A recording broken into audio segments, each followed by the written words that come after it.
Je te cède la parole. Je vous souhaite une bonne soirée avec Émeric Allard et toute l'équipe. À tout de suite.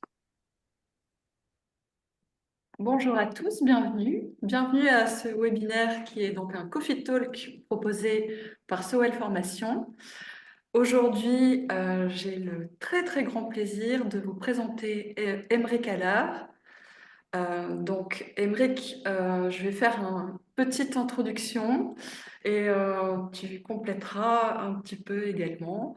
Donc, Émeric est donc kinésithérapeute. Il est expert reconnu en rééducation, optimisation de capacités respiratoires, conférencier, formateur. Euh, je crois que il me semble que dans... tu as eu un événement de vie qui t'a fait aller plus profondément sur cette voie de développement du souffle.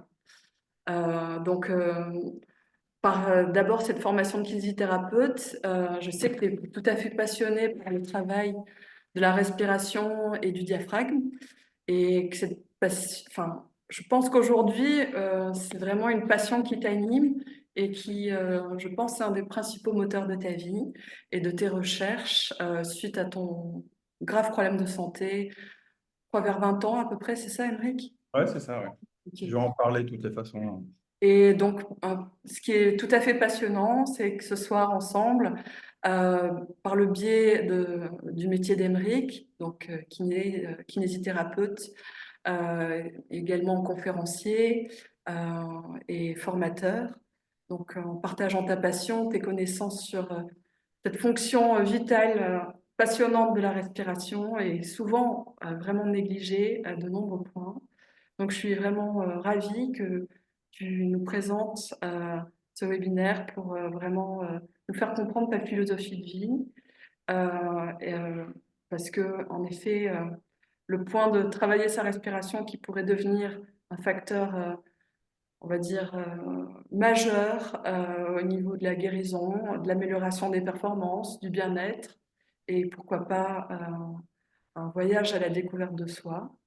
Donc, je suis tout à fait honorée et ravie que tu nous présentes ce webinaire dont le sujet est la compréhension et l'optimisation de la biomécanique diaphragmatique pour apprendre la respiration à vos patients. Voilà. Je vous souhaite un excellent webinaire et je cède la parole à Emery. Merci beaucoup. Merci pour cette présentation très sympathique. Alors donc, moi, je suis Émeric Allard. Je reviens à mes origines parce qu'en fait, j'ai commencé par un UT informatique. J'ai vite changé parce que ceux qui me connaissent, ils comprennent bien que ce n'est pas mon domaine de prédilection. J'ai changé pourquoi? Parce que justement, la communication avec l'écran était un peu compliquée. Donc moi, je suis quelqu'un en fait de très liant. Donc pour moi, c'est une expérience un peu d'échanger comme ça. J'ai pas l'habitude. J'ai toujours l'habitude d'avoir des gens. J'aime bien faire un peu le show, j'aime bien faire un peu le lien. Et d'ailleurs, pour moi, le diaphragme, c'est vraiment, je vous partagerai mes découvertes, le lien entre le corps et l'esprit. On parle toujours du lien corps et esprit. Donc, chaque fois, je commence en général en disant, ben, la seule chose qu'on va partager aujourd'hui, c'est l'oxygène dans la même pièce. Là, aujourd'hui, c'est un peu particulier pour moi, mais bon, je vais essayer quand même. Alors, vous verrez, je suis bouge-bouge.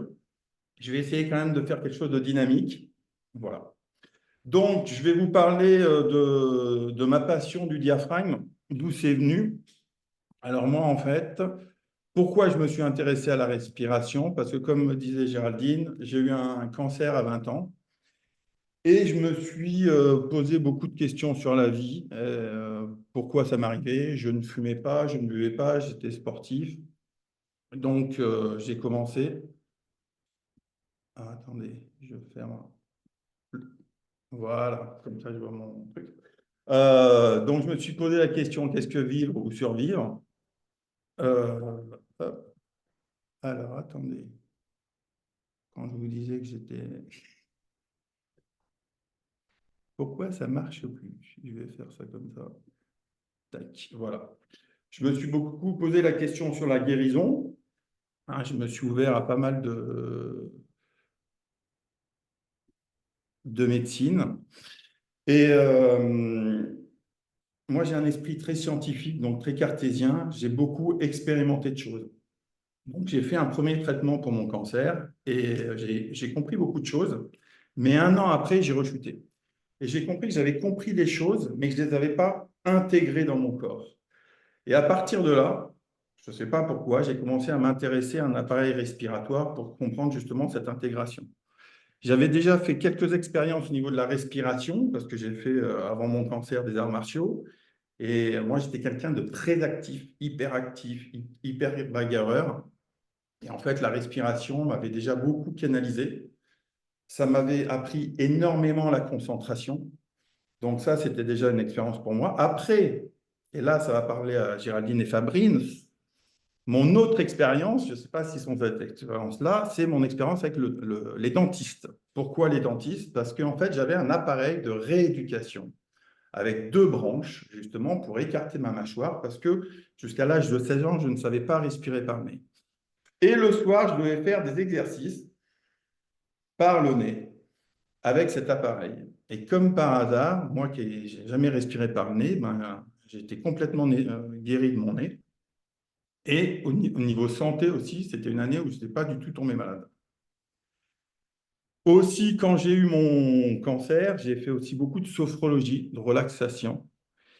Et du coup, j'ai vraiment commencé à comprendre que la respiration, justement, on s'en servait aussi bien dans les arts martiaux que dans la santé, que justement, peut-être ils pourront nous donner l'expérience, parce que j'ai interrogé les dentistes justement sur le développement de la mâchoire, justement, par ces exercices respiratoires. Donc, il y a une action vraiment sur le développement osseux, c'est ça qui est intéressant. Et par rapport à la sophrologie et tout, ça apprenait à maîtriser tout ce qui est émotionnel. Donc, ce qui m'intéressait beaucoup, le fait d'avoir touché la mort, et ben en fait, j'ai vraiment pris conscience que, alors on va tous mourir, hein, ça je ne vous apprends rien, mais vraiment on prend conscience de la richesse de la vie. Et je me suis dit, en fait, pendant ce temps-là, qu'est-ce que je veux faire de ma vie? Et en fait, le plus important, bien sûr, c'était la guérison, mais c'est de ne pas passer à côté de ma vie. Et j'étais énormément attiré par tous les gens qui suivaient leurs instincts, les Indiens, les aborigènes. Justement, on parle du deuxième cerveau. On a commencé, moi c'est mon cancer, je l'ai eu, ça va faire 33 ans maintenant. À l'époque, il n'y avait pas toutes ces connaissances. Maintenant, on parle du deuxième cerveau, le ventre, la mémoire du corps. Et j'ai toujours été attiré par ça parce que justement, je trouvais que les gens, quand ils suivaient leurs instincts, il y arrivait toujours des super choses. Voilà. Après, je me suis beaucoup intéressé aux expressions. Pourquoi quand on dit, par exemple, l'expression « ça me gonfle », ou aussi gonfler à bloc. Il faut savoir, par exemple, le haka, pour les rugbyman. Donc, moi, je m'occupe, donc j'ai été kiné de l'équipe de France d'apnée, j'ai formé des rugbyman, tout ça. Et il y a beaucoup de techniques respiratoires, justement, qui sont dynamisantes. Le haka, par exemple, il faut savoir que c'est un exercice de dynamisation par la respiration. Et donc aussi, on peut être soit gonflé par des événements, et là, on voit qu'on est sur l'inspiration, soit au contraire, gonflé à bloc avec une énergie. Pourquoi aussi, quand on ne connaît rien à la respiration, ça m'a toujours surpris les gens qui disent « vas-y, souffle, respire ». On ne sait pas forcément les implications sur le physiologique. Ou alors, quand vous en avez marre, vous dites quoi? J'ai besoin d'air. Il y a aussi, enfin, on respire. Comme dit, quand on est là, on est chez soi et qu'on range tout d'un coup, on est bien, et là, on se dit, on respire. Et bien, c'est pareil. Quand on respire aussi, quand on nettoie notre corps par des techniques de respiration, on respire aussi, comme j'explique, on fait aussi du nettoyage émotionnel, comme quand on peut ranger chez soi. Quand on a peur, qu'est-ce qu'on fait? J'ai le souffle coupé. Ou aussi, quand quelqu'un, vous attendez devant la queue et vous passe devant, vous dites quoi? Lui, il manque pas d'air. Il manque pas d'air. Ça veut dire que peut-être cette personne utilise toutes ses capacités et que vous n'osez pas. Donc, quelqu'un qui manque pas d'air, comme par hasard, lui, il fait ce qu'il ressent. Être à bout de souffle. Alors, en ce moment, c'est vrai que c'est un peu la mode, être à bout de souffle. On ne va pas se mentir, dans le contexte actuel. Je fais pas mal d'interventions sur le stress, sur les burn-out, sur les choses comme ça. Il y a beaucoup de changements autour de nous. Et je pense que justement, à bout de souffle, c'est exactement ça. Comme on sait aussi que justement le diaphragme, hein, c'est le muscle, on parle toujours du premier souffle et du dernier souffle. Il arrive à notre naissance et quand il s'arrête, eh ben, c'est notre dernier souffle de vie.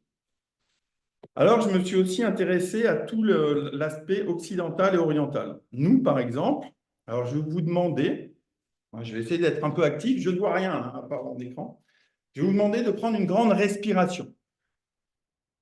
Vous allez prendre une grande respiration. Je vous laisse, allez, 5 secondes. Prenez-en plusieurs. Alors, nous, les Occidentaux, en général, qu'est-ce qu'on fait? On inspire. On inspire parce que justement, on a besoin de prendre. Hein, la peur inconsciente du vide, on va remplir. Les orientaux, eux, quand on leur demande ça, ils vont commencer par souffler. Ils vont commencer par vider les choses et après, ils remplissent. C'est un peu, si vous voulez, comme un verre qui est sale.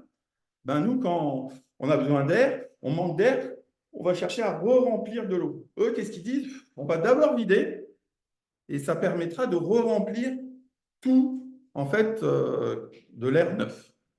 Donc, ça m'intéressait de voir qu'en fait, il y a vraiment des philosophies différentes et des utilisations justement du souffle de manière différente. Alors, comme je vous disais, aujourd'hui, on a besoin, je pense, plutôt de se recentrer. La respiration, ça a plein de facteurs. Et je ne vais pas dire qu'on se trouve plutôt en stage de survie, hein, seul au monde. On a vécu ça en 2023. Je crois qu'en 2024, c'est un peu pareil. Moi, je vois dans mes patients un peu dans tous les domaines. L'entourage devient mouvant et changeant. Et la respiration, dans beaucoup de philosophies, c'est quelque chose qui nous permet de nous recentrer. Alors, je vais vous poser quelques questions. J'ai oublié de vous dire si vous avez. Donc, pour savoir un peu vos connaissances, vous verrez à la fin, normalement, vous devriez avoir les réponses, si j'ai bien fait. Sinon, Géraldine et les autres pourront vous donner l'occasion de poser des questions. Alors, en inspirant, est-ce que le diaphragme, il descend ou il monte? Ça, vous avez qu'à respirer tranquillement. Et à votre avis, est-ce que le diaphragme, quand vous inspirez, il descend ou il monte? Deuxième question. Est-ce que le diaphragme a tendance à se bloquer en inspiration ou en expiration? J'ai essayé de faire des questions un peu crescendo. Troisième question.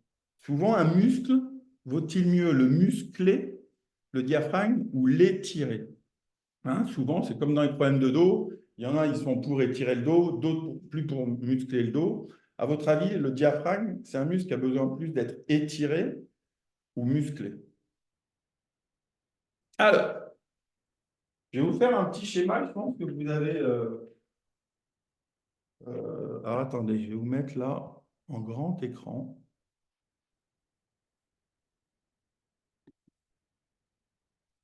Ça devrait aller. Alors, là, ça représente les poumons.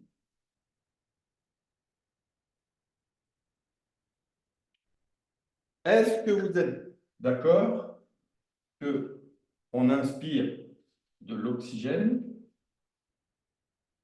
et qu'on jette du CO2? Ça, souvent, c'est le schéma qu'on nous a appris. D'accord?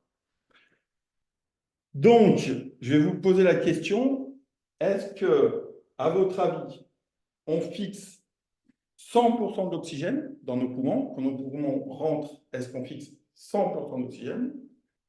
Est-ce qu'on en fixe? Donc, si on fixe 100% d'oxygène, on rejette 100% de CO2. Donc, est-ce qu'on fixe 100%? Est-ce qu'on fixe 75%? 50% d'oxygène ou 25%? Donc là, vous aurez la réponse normalement, vous devriez normalement répondre à la fin. Deuxième chose, on a des volumes. Quand vous respirez là, on a ce qu'on appelle un volume courant.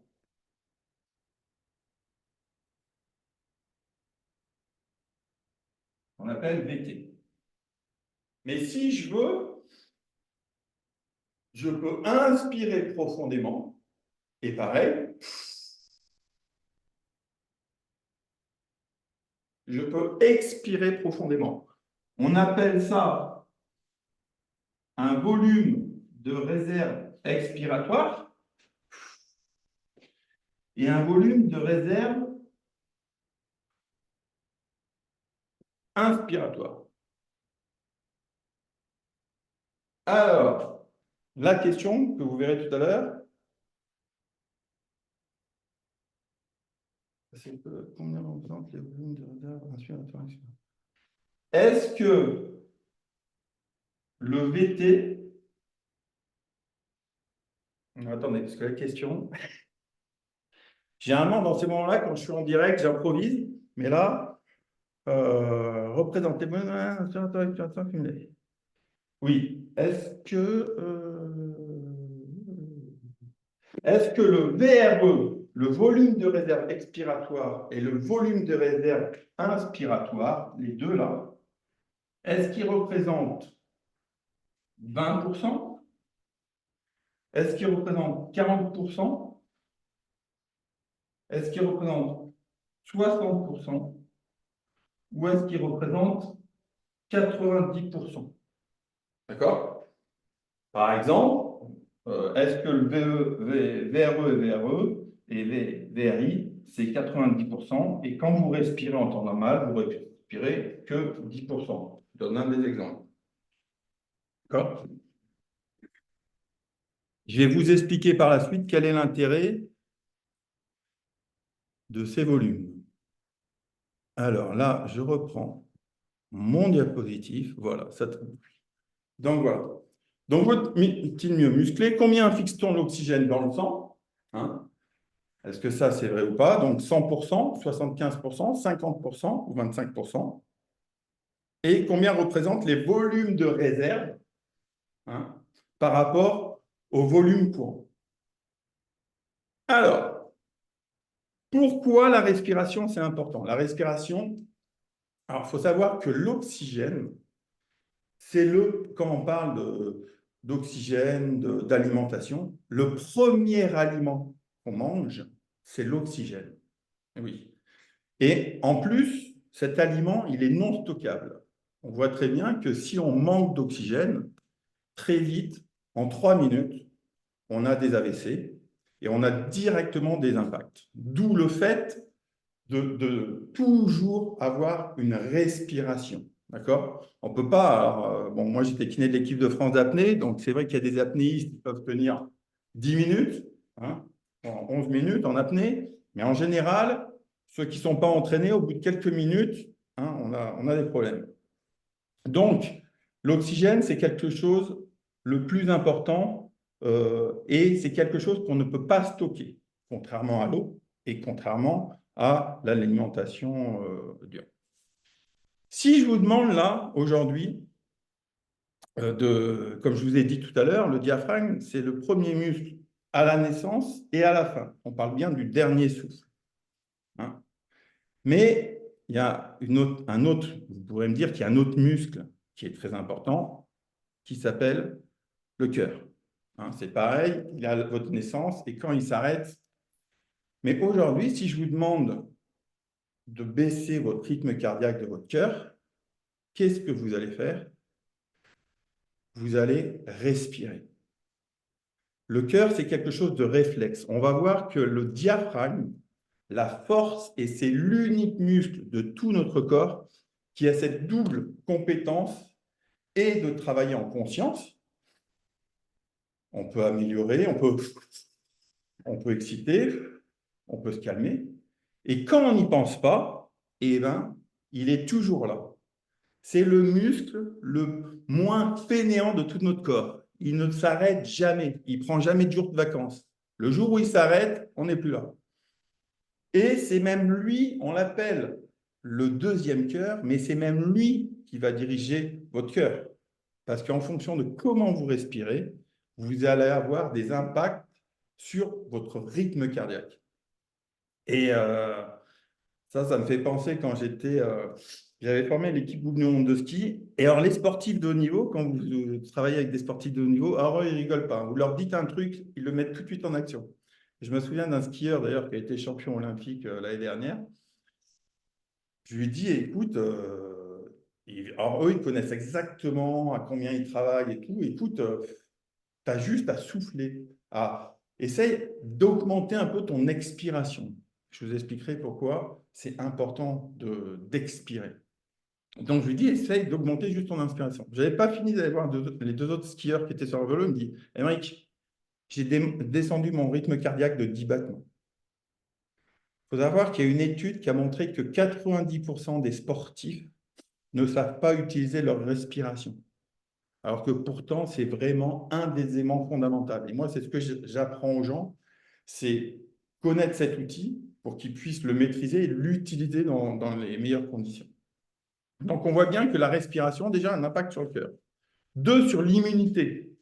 Entre autres, sur les cancers, il faut savoir que les cellules cancéreuses se développent en milieu anaérobie, sans oxygène, alors que l'immunité se développe en milieu aérobique. Donc, notre système immunitaire, il a besoin d'oxygène. Donc, l'oxygène a une action sur notre immunité. Sur notre cerveau, on sait que le cerveau, c'est 2% de notre poids total et il utilise 20% de notre oxygène. Et on voit très bien que quand on manque d'oxygène, qu'est-ce qu'on dit d'ailleurs quand on a beaucoup travaillé? Il faut que j'aille prendre l'air. On a besoin de s'oxygéner. On sait très bien que si on manque d'oxygène, tout de suite, on perd une partie du cerveau. Mais ça a une action au-delà de ça, sur la concentration, sur la mémorisation, sur la création d'idées.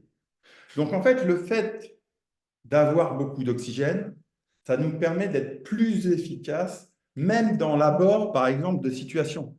Parce que quand on est dans des situations stressantes, le fait de souffler, on va pouvoir gérer mieux une situation angoissante.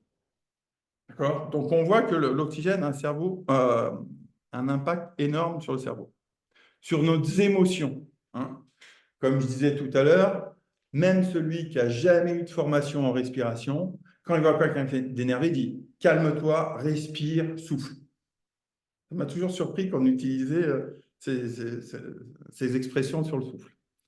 Donc, la respiration, justement, ça permet de gérer les émotions. Je me souviens d'un coach où je lui disais, on avait parlé respi, il me dit maintenant, chaque fois que je pense à toi, quand je m'énerve, je souffle, parce que qu'est-ce qu'on fait quand on est énervé ou quand on a un choc? Direct, on bloque, on est en apnée, et là, il me dit je souffle, je prends 3 respirations, ça permet d'apaiser et ça permet d'avoir une réaction beaucoup plus constructive. Sur l'énergie. Alors, quand je parle d'énergie, je parle vraiment d'énergie physiologique. L'ATP, ce qu'on appelle l'adénosine triphosphate. Il faut savoir que quand on a 2 molécules d'oxygène, on va rentrer dans le cycle de Krebs au niveau des mitochondries qui sont dans nos cellules énergétiques et on va créer 36 molécules d'ATP. Et quand on est en milieu sans oxygène, il va y avoir un autre système qui s'appelle la fermentation et qui, lui, va créer 2 molécules d'oxygène. Donc, d'un côté, quand on a de l'oxygène, on va en créer 36 et de l'autre côté, 2. En plus, la fermentation, c'est quelque chose qui va créer en plus des cellules cancéreuses. Donc, on voit très bien que avoir de l'oxygène, ça va nous permettre de donner de l'énergie physique. Alors, l'inflammation, bien sûr, on en revient au système d'immunité, c'est-à-dire que quand on a une bonne immunité, ça va agir aussi sur nos douleurs, diminuer nos douleurs. Le stress, comme je vous disais tout à l'heure, quand on manque d'oxygène, on commence à avoir du stress. On s'est aperçu que quand les gens stressaient, en fait, ils changeaient leur biomécanique respiratoire. C'est ce que je vous ai expliqué, ce que je vais vous expliquer, c'est-à-dire qu'en fait, le cerveau est plus fort que notre physiologie. Et en fait, quand on commence à avoir un truc stressant, qu'est-ce qu'on dit? J'ai envie de couper le souffle. Ou quand vous recevez un mail où vous êtes énervé, les gens ils disent, moi je suis en apnée. Hein. Ça va bloquer notre physiologie. Le stress a une action physiologique. Et on s'est aperçu que quand on stressait, on changeait bien sûr notre façon de respirer, mais qu'inversement, si on changeait notre façon de respirer, on créait du stress. Donc il y a vraiment un lien entre les deux. Première chose, c'est le stress. Si on continue encore à manquer d'oxygène, eh ben, c'est l'angoisse. Et après, c'est la mort. Vous verrez tout à l'heure, j'ai fait un diapo sur le stress qui, pour moi, en fait, est énormément parlant. Les performances sportives.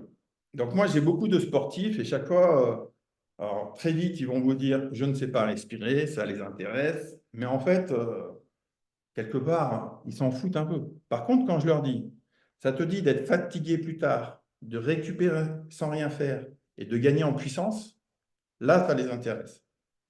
Et par exemple, les boxeurs, pourtant, les boxeurs, je me suis dit, ils ont quand même une certaine éducation sur le sport, de bien souffler. Et je me souviens, quand j'ai formé les boxeurs, pourtant, c'était un coach.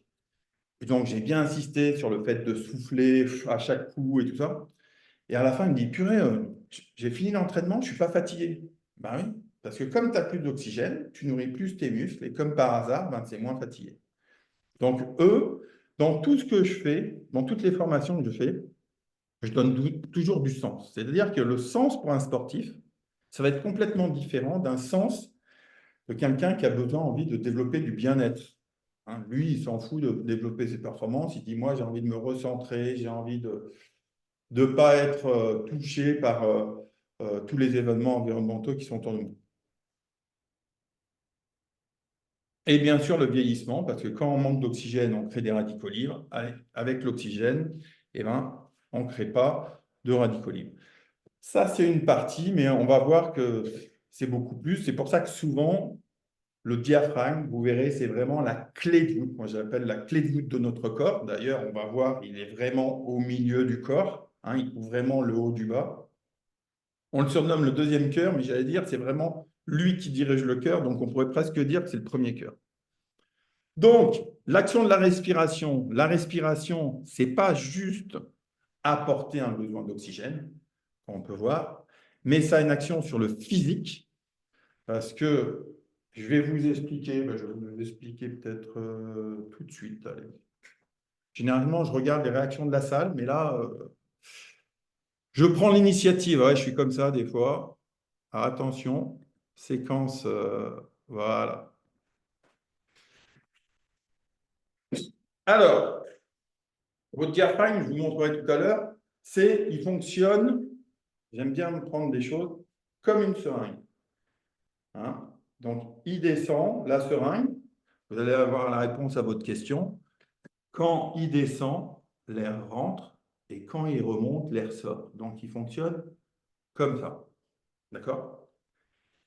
Et quand il se bloque, le diaphragme, vous faites du stress, du peur, en fait, il va rester en bas. Et si je vous tire comme ça, alors vous allez voir que je vais avoir les épaules rentrées, je vais avoir mal au cou. Il y a plein de gens, dès qu'ils stressent, moi au cabinet, j'en vois, ils arrivent, ils disent ah purée, j'ai mal au cou, vous arrivez à un événement aujourd'hui? Oh, non. Et en parlant petit à petit, les gens ils stressent parce que quand on a un diaphragme bloqué, ben, c'est comme si toute la journée, je vous tirais comme ça. Donc les gens qui sont comme ça, qui ont mal au cou, comme ça, et ben, c'est un diaphragme qui est bloqué. D'accord? D'ailleurs, en kiné, quand on est en psychose, on appelle ça un syndrome restrictif. Restrictif, ça veut dire que ça vous restreint justement dans votre potentiel. Vous n'êtes pas là à tout votre potentiel. Quelqu'un qui est déjà en psychose, eh ben, il est restreint. Alors, quand je vais vous donner, je n'avais pas du tout prévu ça, mais comme moi, mes cours, c'est généralement de l'improvisation. Je vous raconte ça. Euh, je ne sais même plus du coup ce que je voulais vous raconter sur le physique. C'était... eh ben, je ne sais plus. Bon. Alors, ça me reviendra, je reviendrai. Donc, comme je vous dis, en fait, quand le diaphragme il descend comme ça, il va nous tirer vers le bas. Donc, ouais, j'arrive pas à rester assis, hein, comme vous le comprenez. Moi, j'ai besoin de bouger. Donc, la respiration et un diaphragme bloqué va vraiment avoir une action physique. Je vois un petit émoticône de rire, ben, c'est exactement ça. Parce que, alors je change un petit peu, il faut savoir que les enfants rigolent, ils ont vu 400 fois par jour, alors que les adultes, 20 fois. Chaque fois, je fais des blagues et je leur dis aux gens, mais là, on travaille. Parce que le muscle du rire, c'est quoi? C'est le diaphragme, avec tous les effets positifs sur le bien-être, les hormones et tout ça. Donc, est-ce que les enfants, justement, parce que vous allez voir que les enfants, en fait, ils ont une respiration abdominale. Et nous, avec le stress, on va bloquer petit à petit cette respiration. Et comme on dit, guérir, c'est gai et rire. Donc, plus on rigole, plus on nourrit notre joie. Donc, la respiration a une action, comme je vous explique, sur notre physique. Sur notre physiologie, comme je vous explique, le cœur, l'immunité, le vieillissement, mais aussi sur le retour veineux, sur le retour sanguin, sur tous nos organes au niveau du ventre. Je vous expliquais tout à l'heure, voilà. Après, je vous partage ça. Donc, la physiologie. Sur l'émotionnel, comme je vous explique, on peut gérer l'émotionnel à partir de la respiration. Sur le mental, au niveau de la concentration, au niveau de la mémorisation, au niveau aussi beaucoup de la créativité. Et pour beaucoup les moines, les yogistes, eux, c'est pour la réalisation de soi. Voilà. Donc, le diaphragme, je vous mets une petite vidéo, parce qu'une vidéo, souvent, est très explicite. Donc, le diaphragme, vous voyez, c'est une coupole, c'est comme un parachute qui coupe le haut du bas. Donc, ce qui est en blanc, en bas, c'est ce qu'on appelle les piliers, ce qui s'insère au niveau du dos. En haut, voilà, c'est la coupole diaphragmatique, c'est vraiment les tendons. Et on voit que le diaphragme, ben, ça coupe le haut du bas. Là où il y a le trou, c'est l'œsophage et les vaisseaux sanguins.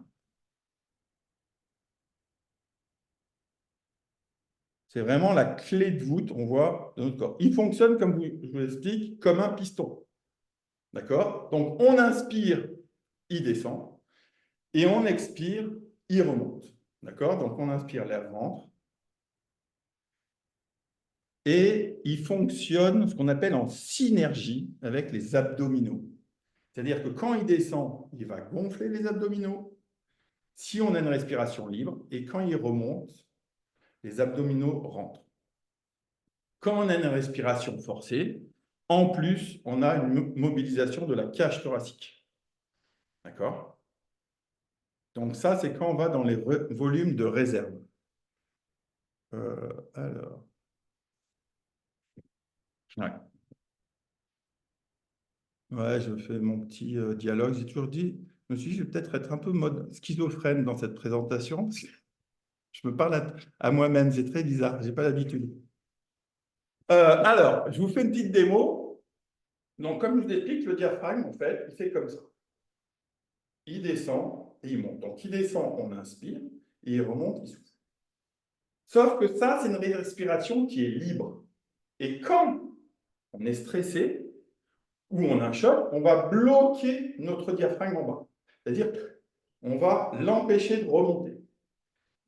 Qu'est-ce qui fait la biomécanique? Donc là, on est dans la biomécanique. Une fois qu'on comprend la biomécanique, on comprend comment libérer le diaphragme. Donc le diaphragme va descendre. Et quand il va arriver au niveau de nos viscères, comme il ne veut plus descendre, qu'est-ce qu'il va faire? Il va ouvrir sur le côté. Donc, on va gonfler le thorax. D'accord? Donc, une respiration libre, si vous regardez un bébé, on va d'abord ouvrir le ventre et après le thorax. Parce que le diaphragme, il descend. Quand il ne peut plus descendre, il prend appui sur les viscères et là, il va ouvrir le thorax. Ça, c'est une respiration libre. Donc déjà, vous pouvez savoir si vous avez une respiration libre ou une respiration de personne stressée. Quand on est stressé, le diaphragme est bloqué en bas.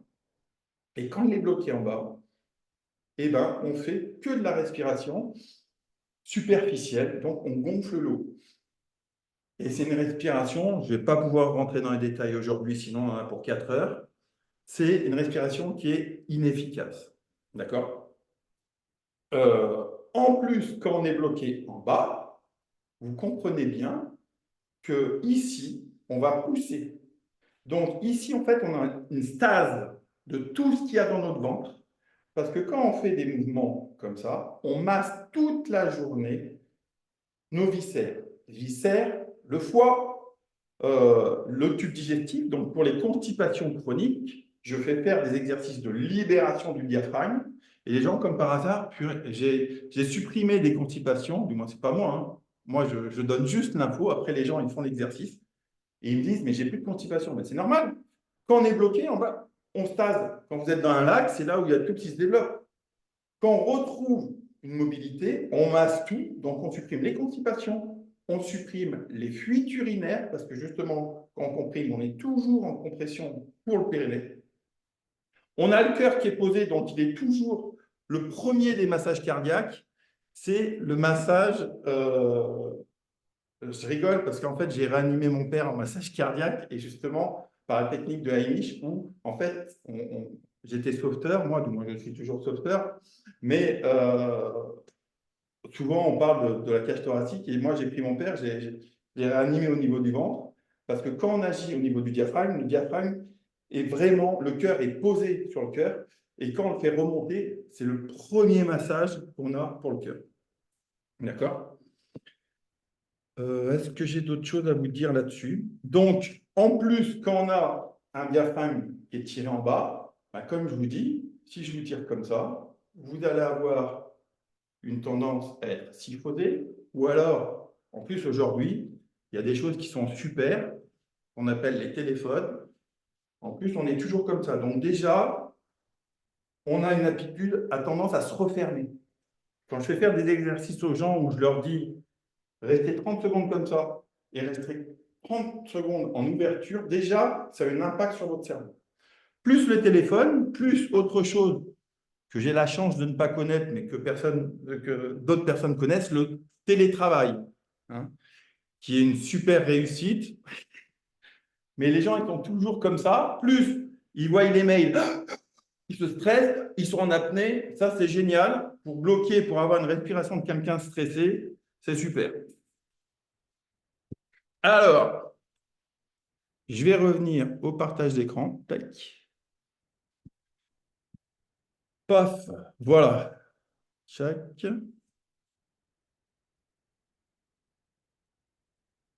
Voilà. Donc, les fonctions des volumes respiratoires. Alors, pour quelqu'un de normal, le VT, c'est ce qu'on appelle le volume courant. C'est-à-dire qu'en temps normal, on a un volume courant de 500 millilitres.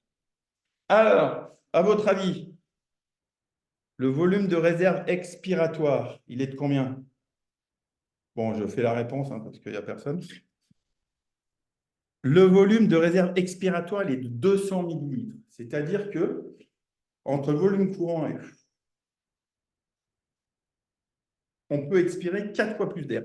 Nous, on utilise ça, par exemple, pour les bronchiolites. Moi, quand j'avais mes enfants petits, c'est ce que j'expliquais. Eh bien, on a un volume courant, comme ça. Et moi, je vais faire ça pour faire remonter les sécrétions. Et le volume de réserve inspiratoire, ça c'est le volume de réserve expiratoire, et le volume de réserve inspiratoire, il est de 2500 millilitres. 5 fois plus que le volume courant. Donc, vous avez la réponse. On utilise, et oui, et après il y a l'espace mort. Alors, l'espace mort, c'est les espaces où il n'y a pas d'échange, hein, bronches, trachées, tout ça. Donc, le VRE, VT et VRI, c'est ce qu'on appelle notre capacité vitale. Et on voit qu'en fait, en temps normal, on n'utilise que 10% de notre potentiel respiratoire. Je crois qu'il y en a beaucoup aussi qui ont dû entendre qu'on n'utilisait que 10% de notre potentiel au niveau du cerveau. Et cette capacité, hein, si on est comme ça, si on veut tout utiliser, ça nous permet de nous adapter. C'est-à-dire que si on n'avait pas des volumes de réserve, on ne pourrait pas se mettre à courir, on ne pourrait pas utiliser des respirations poussées, voilà, prendre des grandes respirations. Donc, notre capacité à avoir une grande amplitude, c'est ce qui va nous permettre aussi de nous adapter. Donc, c'est notre capacité d'adaptation. Plus on a une respiration libre, plus on sait gérer des situations extérieures. Ça, c'est important. Et donc, indirectement, avoir la résilience par rapport aux événements. Hein? D'ailleurs, les yogistes, eux, ils disent qu'on vit en fonction de comment on utilise notre respiration. Si on n'utilise que 10%, on vit à 10% de notre potentiel. Si on utilise 30%, à 30%. Et le but, c'est justement de ne plus manquer d'air, d'utiliser un maximum notre capacité respiratoire. D'accord? Alors, la force du diaphragme, c'est ce que je vous expliquais tout à l'heure, c'est qu'il a une double compétence. Il a une compétence volontaire et il a une compétence réflexe. Alors, moi, je suis anti-protocolaire parce que je n'aime pas qu'on me mette dans une boîte. Donc, souvent, alors, comme vous disait Géraldine, ça fait 30 ans que je me suis intéressé à ça. Alors, pour ceux, je vous donnerai ça à la fin. Donc, moi, j'ai fait un documentaire sur le cancer, sur y a-t-il une cause psychosomatique au cancer, parce que j'avais besoin de comprendre un peu les choses et de partager ça. Je me suis occupé aussi d'enfantin leucémie de cancer. Là, je suis en train de monter un autre projet sur la respiration. Et en fait, je suis allé faire plein de formations sur la respiration. Dès qu'il y en avait une, parce qu'il y a plein de gens qui ont trouvé des secrets dans la respiration. Donc, je suis allé voir pourquoi, tiens, on va travailler un SPI, pourquoi on va travailler les SPI. Alors, souvent, les gens me disent, mais Aymeric, t'en penses quoi de la cohérence cardiaque, de ça et tout?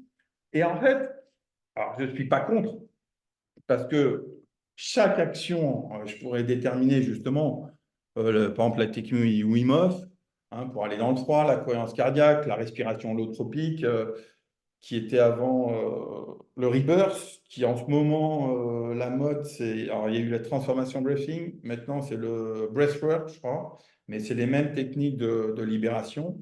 La sophrologie, qui utilise les respirations. Donc ça, on est dans justement quelque chose de contrôlant, d'accord? Et par exemple, pour la cohérence cardiaque, moi, ça m'a toujours surpris de pourquoi on fait 5-5 pour un enfant de 8 ans et pour un rugbyman qui fait 2 mètres. Donc moi, dès qu'on me met en boîte, ça m'énerve. Il faut savoir qu'en fait, on pourrait identifier chaque personne en fonction de notre respiration. C'est comme une empreinte digitale. Et ce qui m'intéresse, moi, c'est de libérer, et justement, quand on libère, dans toutes mes techniques, que ce soit mes techniques d'ostéo, tout ça, si nous, on se crée la maladie, en fait, notre corps se crée aussi la guérison. Et moi, ce qui m'intéresse, c'est libérer les choses. Et derrière, votre corps va trouver sa solution. Exactement. Au lieu d'inspirer 5-5, vous comprenez bien que si vous soufflez tout, derrière, votre corps, il va prendre la quantité suffisante. Et lui, il sera plus à même que de vouloir être dans notre cerveau, on voudra contrôler les choses. Alors moi, par exemple, ça m'a beaucoup intéressé la sophrologie. Dans toutes ces techniques, je trouve du pour et du contre, on pourrait passer des heures. Mais je suis un fainéant, ouais, je sais. Et j'aime trouver, je me suis dit, mais en fait, il y a une composante réflexe. Et si je travaille le réflexe, pourquoi être en pleine présence uniquement 1 heure par jour? Alors j'ai fait un DU de méditation. Alors moi, par exemple, le DU de méditation, ça ne me convient pas. On a fait 80 heures dans la semaine, j'ai dit, ça ne va pas être possible. Mais je me suis dit, si je travaille sur mon réflexe, c'est pour ça que j'ai travaillé avec un appareil plein pour travailler sur ce réflexe, il faut savoir qu'on respire plus de 24 000 fois par jour. Et si on augmente un peu justement notre oxygène, avec tous les impacts que ça a, et de façon inconsciente, ça vaut quand même peut-être le coup. Donc, je me suis beaucoup intéressé à la respiration réflexe, d'accord, pour libérer ce piston et pour régénérer. Donc, je pense, comme beaucoup, que justement, savoir respirer, ça s'apprend. Et on croit que c'est réflexe. Donc, les gens disent, ben, moi, j'ai ça, je le fais naturellement. Et ben non. Parce que dans toutes les techniques ancestrales, des arts martiaux et tout ça, quand tout ce que vous faites, les gens ils vont commencer par vous dire inspire profondément au sport ou même dans les études, inspire, souffle. Et c'est pour ça que ma curiosité, et moi j'aime bien comprendre le why. Pourquoi? Pourquoi? Pourquoi? C'est pour ça que je suis allé creuser dans les connaissances anatomiques du corps. Alors, je vais vous montrer un schéma sur le stress. Hein. Un patient normal, il y a un espace mort, comme je vous ai expliqué tout à l'heure, un VRE, un VT, un VRI. Et un patient stressé, qu'est-ce qu'on va voir? On va voir que justement, les VRE, VT, VRI va diminuer et que l'espace mort va augmenter. Hein. Alors là, je vais vous demander un peu de méditation. C'est-à-dire que vous allez respirer tranquillement. Je vais aller boire un café pendant ce temps. Non, je déconne. Bon, là, je n'ai pas trop de spectateurs. Vous allez respirer tranquillement. Ce schéma, moi, il me parle. Je reprends des termes scientifiques de l'anatomie et la physiologie. Ben, on voit que quand on est stressé, l'espace mort augmente et notre capacité vitale diminue. C'est-à-dire que notre espace de mort en nous augmente et notre capacité de vie diminue. Ce sont les termes scientifiques, ce n'est pas moi qui les ai créés. Et là, c'est vraiment parlant. Quand on dit que le stress a des effets négatifs, bah oui. Si on a plus de morts que de vie, à un moment, on voit les effets que ça a derrière. Donc, c'est vraiment important, parce que quand on dit oui, je suis stressé, on ne se rend pas compte de l'impact. Mais là, concrètement, dans votre corps, on voit que votre espace de mort augmente et votre espace de vie diminue. Ça vaut peut-être le coup d'augmenter peut-être l'espace de vie. Alors, je ne vais pas me tromper pour ne pas couper. Voilà. Donc, pour ceux qui... Ça, normalement, vous l'avez trouvé. Souvent, on nous apprend ça. Et comme beaucoup de choses, ça, c'est totalement faux. Donc, en fait, parce que comme je vous ai expliqué tout à l'heure, j'étais sauveteur. Et je me suis dit, mais en fait, si on est sauveteur, pourquoi on peut faire du bouche à bouche? Parce que si on rejette que du CO2, pourquoi on pourrait faire du bouche à bouche? Ça ne servira à rien. Donc, on sait qu'on ne fixe certainement pas 100% de l'oxygène. Donc, je vais vous prendre, comme je vous ai fait 75-50, si vous prenez 4 molécules d'oxygène qui va passer dans votre poumon, et bien à la sortie, il va y avoir, je laisse encore un peu de temps, vous avez marqué vos réponses, vous allez voir, il va y avoir une molécule de CO2 et 3 molécules d'oxygène. On fixe en fait que 25% d'oxygène. Et ça, on comprend que du coup, l'important, ce n'est pas d'avoir plus d'oxygène, mais c'est de mieux le fixer. Je donne toujours l'exemple, il y en a qui manquent de calcium, ils prennent des cachets de calcium, mais ils ne le fixent pas. Vous pouvez prendre ce que vous voulez, mais l'important, c'est de le fixer. Si vous prenez 10 grammes et que vous fixez 9 grammes, c'est bien. Si vous prenez 100 grammes et que vous fixez 9 grammes, voilà. Donc, on voit bien que la respiration, je vais remettre mon écran.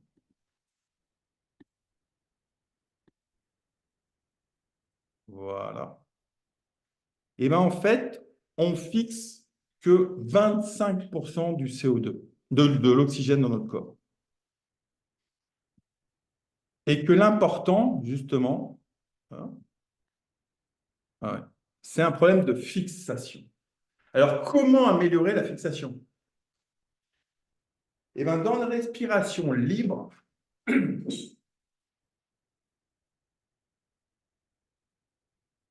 on voit que le temps inspiratoire, il y a le temps inspiratoire et le temps expiratoire. Et une apnée à la fin. Eh bien, le temps expiratoire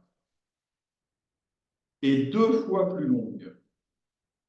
que le temps inspiratoire. Parce que, en fait, quand on inspire, on gonfle nos poumons. Il faut savoir que souvent, les gens ils pensent qu'on respire par les poumons. Mais si le diaphragme ne marche pas, on meurt. On ne fixe pas d'oxygène.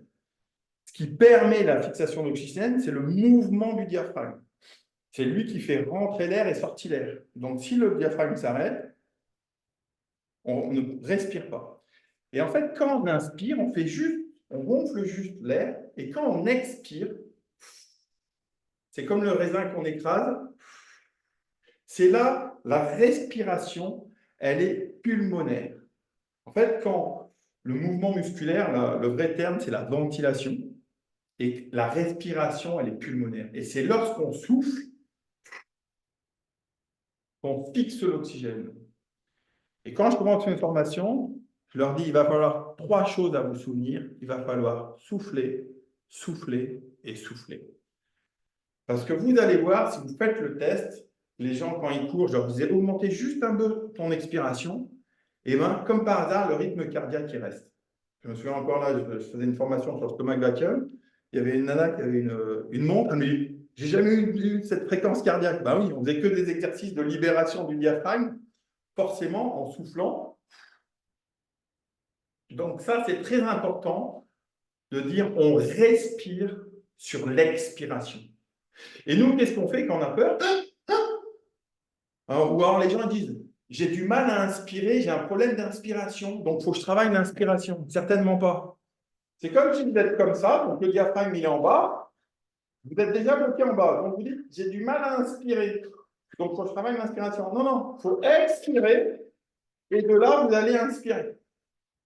Donc s'il y a une chose, et comme je l'ai dit, comme le diaphragme il se bloque en inspiration, il faut l'étirer.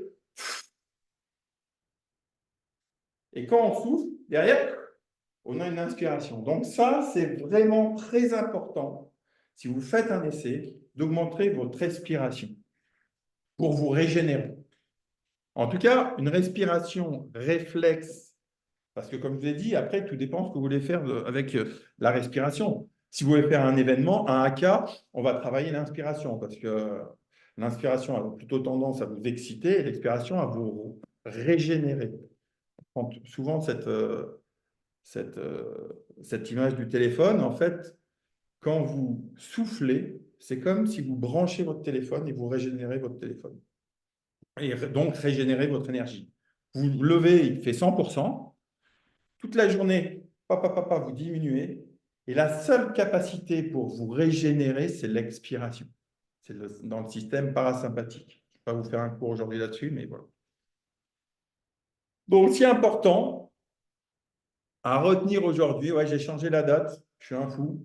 Je me suis dit, je vais mettre la date d'aujourd'hui, comme ça au moins ça va vous marquer. Hein.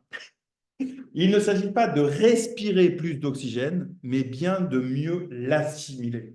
Et l'assimiler, ça passe par l'expiration, parce que justement, quand on bloque notre diaphragme, on a un manque d'expiration. Alors, je ne sais pas où j'en suis là. 20h25. J'ai encore du temps là ou pas?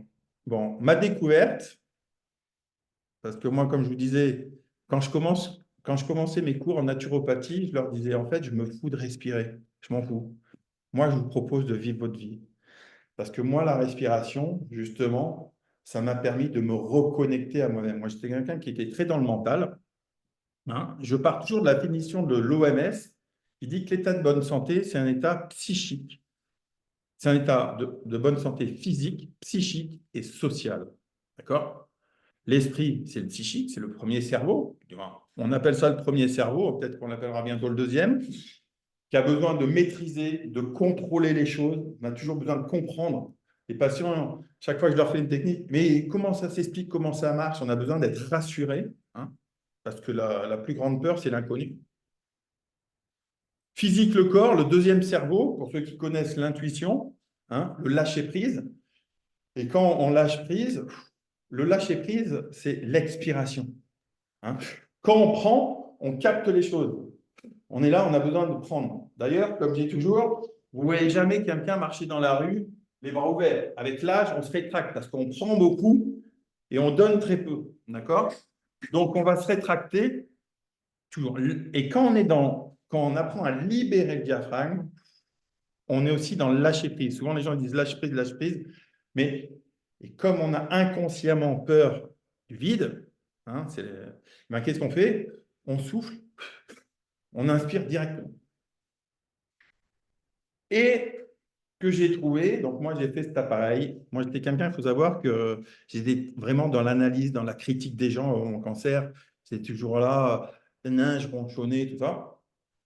Et à force de faire cet appareil, un jour j'ai dit non à quelqu'un, mais avec ma main. Et c'est comme s'il y avait un lien qui s'était fait entre mon corps et mon esprit. Et c'est là où j'ai vu que justement, le diaphragme, c'est ce qui fait le lien entre le corps et l'esprit. Et le but, c'est d'être toujours dans cette relation entre ce que l'on ressent, hein, ce qu'on a envie, hein, l'intuition, l'envie de faire, et nos peurs. Et tous mes choix dans ma vie, en fait, ça a été toujours, est-ce que je le fais, par exemple, ce soir, est-ce que, tiens, j'ai envie de parler de respiration, mais en même temps, j'ai peur du jugement, est-ce que je vais être à la hauteur, tout ça.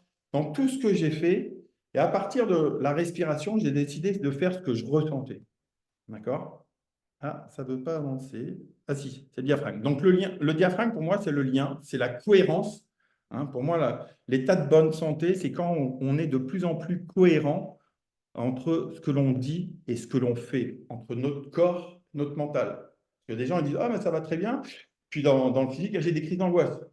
Oui, bon, en tout cas, c'est comme moi. Hein, quand j'avais 20 ans, je pensais me connaître. Et puis, en fait, en commençant à travailler sur moi, j'ai compris que j'étais à l'opposé de ce que je croyais être. D'accord? Et le fait d'avoir justement à fond travaillé ce diaphragme, eh ben, c'est ce qui m'a permis de vivre vraiment ce que je ressentais. Parce que, comme je vous ai dit, à 20 ans, je donne des conférences et je dis c'est le plus beau cadeau de ma vie. Alors, moi, je me suis occupé de beaucoup de gens qui avaient des cancers. J'en ai tourné une force. Comme je vous ai dit, j'ai fait un documentaire, je vous mettrai les liens après pour ceux qui sont intéressés. J'ai refusé des traitements. Pour la médecine, j'avais 15-20% de chance de vivre, mais j'ai toujours appris à faire ce que je ressentais, avec quand même un juste équilibre, hein, parce que je pense que la vie, c'est un juste équilibre. Mais j'ai appris à faire ce que je ressentais, à partir vers l'inconnu, parce que la plus grande peur, c'est partir à l'inconnu. Alors, est-ce que ça marche ou pas? Si ça ne marche pas, c'est que ça ne devait pas marcher. Ah. Je vous montre ce qui est pour moi partir à l'aventure de ma vie, parce que chaque fois, on me dit, mais tu fais des trucs de fou. Et je dis toujours, mais moi, je ne sais pas. Je fais ce que je ressens. La respiration m'a appris à faire ce que je ressentais. Et ce qu'est ressentir, ben, c'est ce que je vais vous montrer là, si j'y arrive.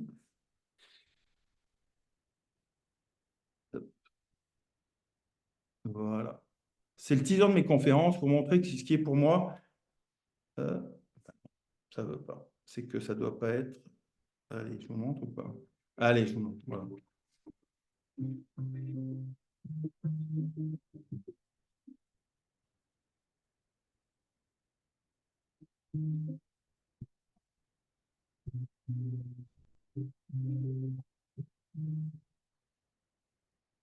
Bonjour aux gens, les rires, c'est gay, les rires. C'est pas de moi, je vois. Je dois remercier ma mère, parce que moi j'ai toujours été mauvais en français. Et ma mère me disait, oui, tu fais des fautes, alors il faut que tu travailles ton français. D'ailleurs, je tiens à vous dire quand même que cette année encore, elle m'a offert un livre sur l'orthographe. Elle ne désespère pas, elle lâche rien. Effectivement, si la détermination ne vient pas de ma mère. Alors un matin, je me lève, je parle à un de mes fils, toujours je me le raconte, et je lui dis, un jour mon fils, tout comme moi, c'est une phrase de Matrix, tu comprendras la différence entre connaître le chemin et marcher sur le chemin. Et il me regarde effronté.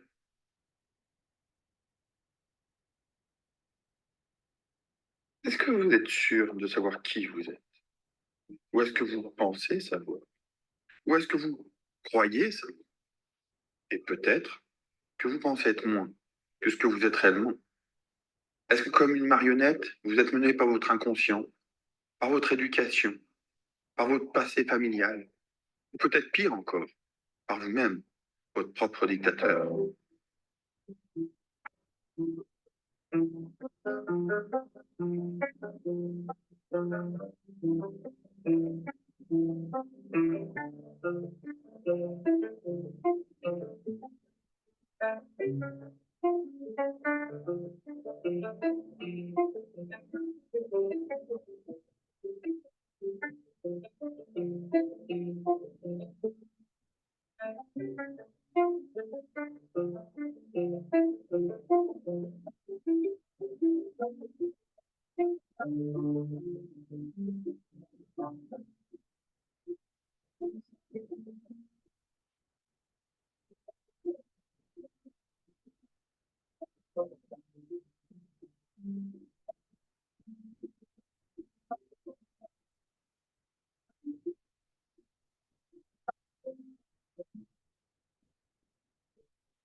Et la vraie question, au lieu d'avoir peur de la mort, nous devrions nous poser la question pourquoi on a peur de vivre. C'est ça, pour moi, être acteur de ça.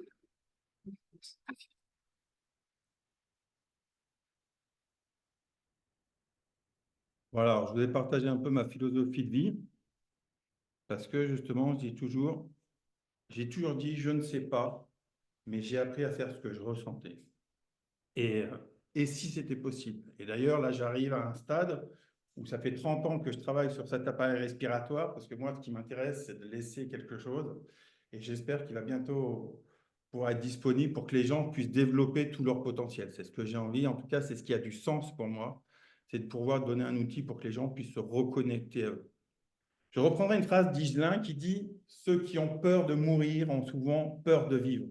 Ils respirent prudemment en attendant la fin. » Et c'est vraiment ça. C'est quand on apprend à se libérer. Je dis toujours, la respiration, ce n'est pas uniquement un besoin naturel, mais c'est un chemin pour découvrir qui on est. Et c'est le plus beau voyage de savoir qui on est. Parce que quand on respire amplement, c'est bien la respiration. Mais la vie ne se mesure pas en nombre de respirations, elle se mesure plutôt par le nombre de moments qui nous ont coupé le souffle. Et la vie, c'est ça, pour vivre pleinement, vivre des moments à vous couper le souffle. Voilà pour mon intervention. Je pensais faire que 30 minutes, mais c'est comme d'habitude, je m'emballe. Voilà, enfin, donc si vous avez des questions, je crois que Géraldine prend le relais.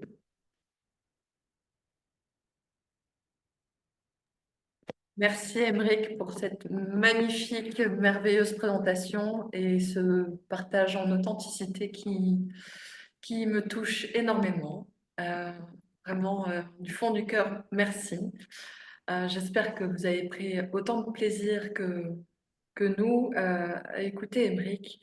Et je vais partager quelques questions, Émeric.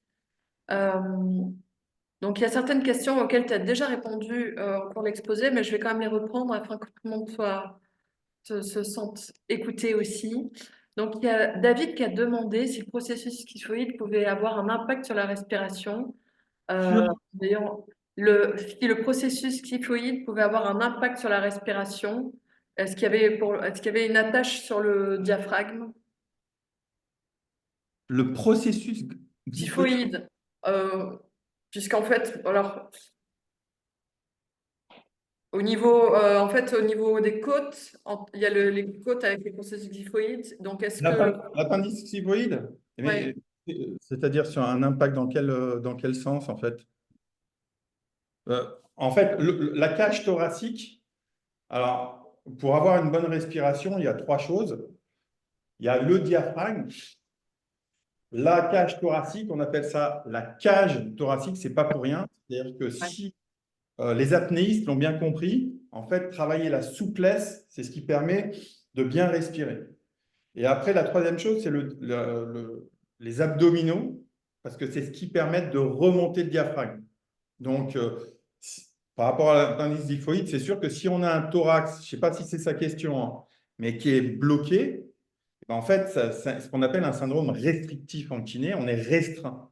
Ah oui, c'est ça l'exercice ce que je voulais vous raconter par rapport quand je suis allé voir l'équipe de France de ski, je leur disais, en fait, moi j'ai amené ma moto et en fait, quand je vois quelqu'un qui a une moto, il disait, la première année, il doit diminuer la puissance de la moto. Et je lui disais, mais comment on fait pour diminuer une puissance d'une moto? Et le garagiste, il me dit, on diminue l'entrée d'air. Donc, je dis aux gens, en fait, j'avais dit ça aux skieurs, j'ai dit, vous avez une moto de 90 chevaux et vous utilisez que 60 chevaux parce que vous êtes bridé. Moi, je ne vais pas vous apprendre à skier, mais je vais vous débrider.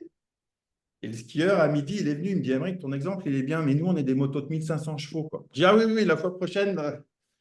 Donc, en fait, la respiration, ça nous permet d'être débridé. Si le thorax, je ne sais pas si c'est sa question, mais qu'on a un thorax qui est rentré, on est limité, on est restreint dans notre capacité pulmonaire. D'où, dans la rééducation, il est important d'assouplir la cage thoracique. J'essaye de faire court parce que je peux parler. Alors, il y avait aussi une question concernant est-ce qu'il y a un danger à faire des exercices de libération quand on a eu 3 pneumothorax, puisque tu parlais de libération émotionnelle tout à l'heure. Qu'en penses-tu? Alors, c'est sûr que si on a fait 3 pneumothorax, il y a forcément un danger, mais il faudrait voir les exercices qui sont faits, comment ils sont faits. Et voilà, donc c'est sûr qu'un pneumothorax, on ne fait pas n'importe quoi. Oui, il y a des exercices qu'il faut qu'ils soient bien dosés. Donc, je ne peux pas donner une réponse comme ça, mais je ferai attention en tout cas parce que on est quand même dans de la pathologie là. Alors, il y a aussi une question pour savoir comment gérer la respiration chez les allergiques et les asthmatiques. Ben d'ailleurs, chez les asthmatiques, justement, ils apprennent. Alors, j'ai fait mon mémoire sur l'asthme quand j'étais kiné. Et en fait, à l'époque, on nous disait les asthmatiques, il ne faut pas qu'ils fassent de sport. Et après, maintenant, au contraire, il faut qu'ils fassent du sport. Ben oui, parce qu'ils ont déjà une défaillance au niveau pulmonaire. Donc, si ces deux théories, soit on n'est pas bien, on n'est pas musclé, du coup, on ne fait pas de sport, soit on n'est pas musclé, on fait du sport pour encore mieux gérer. Donc, ça, c'est des apprentissages à gérer des crises d'asthme. Et après, on sait très bien aujourd'hui qu'en fait, quand on a de l'asthme, eh ben, il faut faire du sport pour encore plus développer. euh, Après, il y a aussi des choses émotionnelles, hein. Là, par exemple, je me suis occupé d'un sportif de haut niveau par rapport à des crises d'asthme qui se déclenchaient. Des fois, l'asthme, c'est quelque chose aussi de très émotionnel. Mais après, il y a des techniques physiques pour apprendre à gérer son asthme. Il y a une autre question sur savoir si la nage apprendrait à mieux respirer. Qu'en penses-tu? La natation? Alors, justement, c'est un exemple que je prends souvent. La natation, ben, quand on voit les nageurs, en général, comme on dit, ils sont taillés en V. Et comme par hasard, c'est le seul sport où vous êtes obligé de coordonner votre respiration. Parce que vous ne pouvez pas inspirer de l'air. Et en plus, quand vous soufflez, l'appareil que j'ai, c'est exactement ça, contre-résistance dans l'eau. Donc la nage, c'est le sport idéal parce que c'est pas traumatisant. Ça développe vraiment la coordination parce qu'on peut travailler des cycles courts, hein. Une fois on inspire, on peut souffler sur 3 mouvements, on peut augmenter. Donc, c'est un super sport de rééducation. Ce que je reproche peut-être à la nage, c'est qu'à un moment, c'est tellement bien que si on écoutait les médecins, on ferait tous de la natation. T'as mal au dos, natation, truc et tout. Donc, je disais aux gens, il y a d'autres sports qu'on peut faire, mais la natation, vous voyez les nageurs, il n'y a pas un nageur qui est en syphose et tout ça. Les mecs, ils sont… donc, c'est un des meilleurs sports pour la respiration, qui vous oblige justement à coordonner. Parce que moi, j'apprends beaucoup aux gens à coordonner. Par exemple, les personnes âgées, on voit par exemple qu'elles vont monter un étage. Et en fait, elles sont en apnée. Et il suffit de leur dire, vous faites 2 marches, vous inspirez, 3 marches, vous soufflez. Et là, elles vous font un étage, 2 étages, 3 étages. Parce que les gens, ils se mettent en apnée. Et ils n'ont pas conscience. La natation, vous ne pouvez pas vous mettre en apnée. Parce que donc, c'est un super sport pour apprendre à respirer. Merci beaucoup, Émeric. Il y a également la question sur est-ce que tu as des ouvrages que tu as publiés qui sont disponibles actuellement? Parce que je sais que tu as déjà écrit. Voilà, ça c'est répondre à la question. Comment ça, tu sais que j'ai déjà écrit? Bah, tu avais déjà, parce que on voit sur ta vidéo que tu signes des autographes aussi. Ah, Donc, je pense que tu as dû faire des petits ouvrages explicatifs ou des choses comme ça, certainement. alors, non, en fait, j'ai commencé.